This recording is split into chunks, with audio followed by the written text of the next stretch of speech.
felicidade, aquela felicidade passageira. Qual que seria a diferença de endorfina e dopamina? Elas são substâncias completamente diferentes, né? Mas o que sinaliza cada uma é que é o principal de cada questão. Então, quando você pega, por exemplo, você tem vontade de treinar? Tipo, você tem um estalo assim, você fala, cara, eu vou começar a treinar. Já sei, eu vou fazer hoje, sei lá, não sei se você gosta de musculação ou de corrida, mas você já teve aquele estalo, assim, vou comprar um tênis e eu vou começar a treinar. E aí, sim. você comprou aquele tênis, aquilo te deixou animado, aí você foi treinar. Isso daí é dopamina. Tá. Agora. 2, 3 dias acabou. Exato.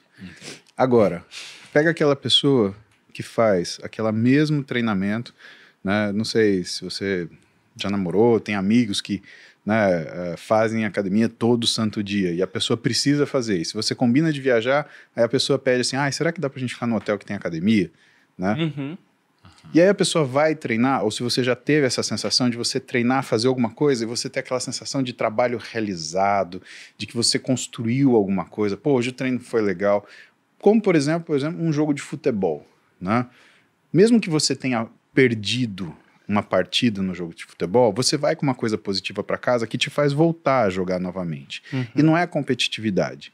É aquela sensação de bem-estar, é aquela sensação de trabalho realizado. Isso daí é endorfina. Esse bem-estar que fica depois que você termina a atividade. A dopamina, ela acaba antes, às vezes, de você começar. É quase como se a dopamina fosse a iniciativa e a endorfina fosse a manutenção da sensação de bem-estar, assim como, né, a serotonina. Né? Só que a serotonina é a sensação da satisfação. Né? Como que eu sei diferenciar a endorfina da serotonina? É muito difícil, na verdade, para você separar elas, porque o que elas sinalizam, né, é um equilíbrio e você tem partes no seu cérebro que sinalizam essas coisas. Vou te dar um exemplo claro. Você sabe como é que você forma um hábito? Acredito que sim. Ótimo. Quando você tira esse negócio aqui, esse negócio entra no seu subconsciente, você faz isso por vários dias seguidos, etc. Exatamente. Ou tem um grande impacto, enfim. Basicamente, a gente tem 2 órgãos que são fundamentais para você formar um hábito. Você tem um negócio que chama striatum ventral e o outro, striatum dorsal. Tá? O striatum ventral, o pessoal pode já ter escutado um outro nome que chama núcleo acumbente. Tá? O núcleo acumbente, ele te dá uma sensação de nível de recompensa. O striatum dorsal, ele fica percebendo a variação dos neurotransmissores no cérebro para entender se você está numa situação de bem-estar ou de desconforto. Então, quando você, por exemplo, quando você assiste uma aula de francês, você encontra com uma pessoa e fala um pouquinho de francês, opa, sinalzinho de recompensa. Quem está funcionando? Striatum ventral, o núcleo acumbente. Aí você vai a um restaurante francês e o chefe te atende, o chefe é francês. E você consegue fazer o seu pedido em francês. Opa, mais uma sensaçãozinha de bem-estar por aquela situação. E que pode ser em qualquer coisa, pode ser exercício também, né? Mas qualquer situação. E eu vou falar de línguas, assim, em relação a uma satisfação que está correlacionada com segurança. Né? Você conseguir se expressar numa outra língua para numa viagem você saber se posicionar. Né? Quando você faz isso repetidas vezes, você começa a sentir falta de não fazê-lo. Então, por exemplo, se você for no restaurante, se você falar com uma pessoa, você se sente desconfortável de não conseguir fazer. Então, qual é a tendência? A tendência é você buscar de novo aquela satisfação. O núcleo acumbente, ele é encarregado de passar essa mensagem para o striatum dorsalis, e o striatum dorsalis, quando vê uma coisa muito repetida, ele fala, opa, isso tem que ser um hábito. Então, isso acontece, por exemplo, e aí se eu trouxer para o meu dia a dia, exercício e alimentação, tá? Então, quando a pessoa ela faz exercício, ela se obriga a fazer exercício durante 2 meses, né? Que é o que a literatura fala, que em média são 66 dias para você cristalizar um hábito. Né? O dia que eu acordar e não for fazer exercício, eu vou sentir que faltou alguma coisa. Isso é o quê? É o meu striatum dorsalis falando, olha, tá faltando isso. O dia que eu for sair da minha dieta, por exemplo, que eu for comer uma coisa muito diferente, né, eu vou sentir uma falta de fazer aquilo que eu estou acostumado. Por quê? Porque é o estratum dorsalis falando isso.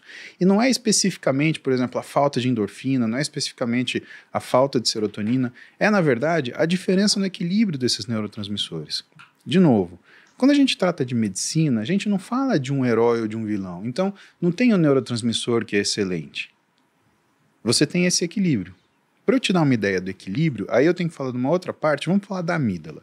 A amígdala é uma região que está abaixo do que é o nosso striatum dorsalis, o nosso striatum ventralis, e que cuida da nossa irritabilidade, da nossa ansiedade, da nossa compulsividade. Aí você fala, pô, mas isso é uma porcaria, é tudo de ruim.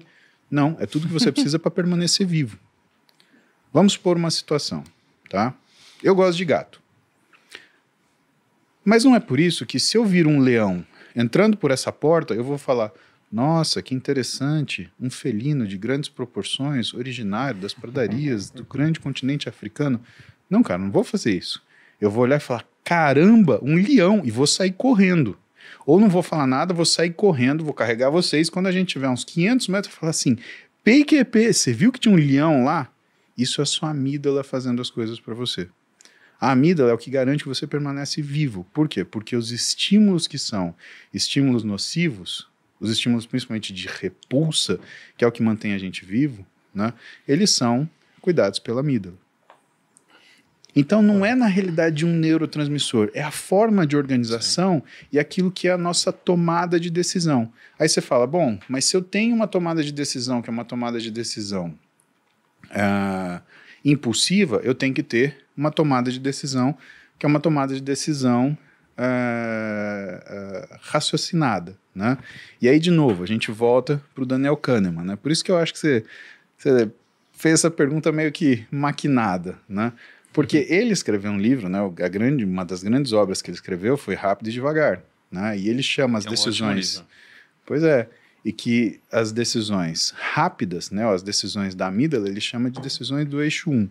Né? E as decisões lentas, que é de um negócio chamado córtex frontal, ou núcleo ventromedial do córtex pré-frontal, para a gente falar o nome completo, são decisões onde você vai raciocinar, você vai dormir com aquele problema, você vai escutar aquilo lá, em vez de você dar uma resposta rápida, você vai digerir aquilo e ver a melhor opção para você fazer.